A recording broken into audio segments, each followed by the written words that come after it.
You know how social media kinda sucks right now? Your data's getting sold, your content's making someone else rich, and one tiny algorithm change can nuke your entire audience. Well, that is changing. Enter Farcaster. Think of it as social media, but you actually own your stuff. And no, Silicon Valley CEOs aren't calling the shots this time. So what makes it different? Well, imagine if Twitter and Discord had a baby, but instead of being raised by tech billionaires, it grew up on the blockchain. Here's the deal. Right now, you don't really own anything on social media. Your followers? Nope. Your posts? Try again. That username you wanted? Sorry, at ElonFan 420 got there first. But Farcaster flips the script.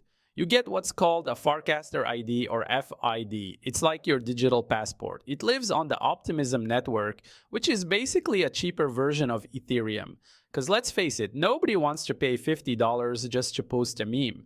And instead of some sketchy password you've probably used everywhere since 2010, you get these things called signers. They're like special keys that let apps post for you without giving them the keys to your entire digital life. Warpcast is how you actually use it. It's basically the flagship app for Farcaster. Think Twitter, but without the drama. You can post stuff, which by the way they call casts, because everything needs a rebrand. You can also follow people and do all the usual social media things. Oh, and it costs $5 to join. I know, it's not free, but hey, it keeps the bots out better than Twitter's $8 blue check disaster. Now here comes something really cool. Frames. Think of frames as interactive elements living inside your posts. In V1, they're basically smart images with buttons. Kind of like those choose your own adventure books, but for social media, each time you click, you get a new image with new choices. The mechanics are simple. When you drop a frame into your post, it's wrapped in some special meta tags, like those preview cards you get when you share a link, but with the ability to respond to your clicks and actions. And we're not just talking basic stuff here. Frames can talk to each other, creating entire apps right in your feed. From minting NFTs to participating in votes to playing games, it all happens with the simple click seamlessly integrated into the social experience. But grab your debugging ducks, because Frames V2 just dropped and it's a whole new ballgame. Instead of tiny windows, you're getting full screen experiences. We're talking real apps, not those iframe toys you built in 2012.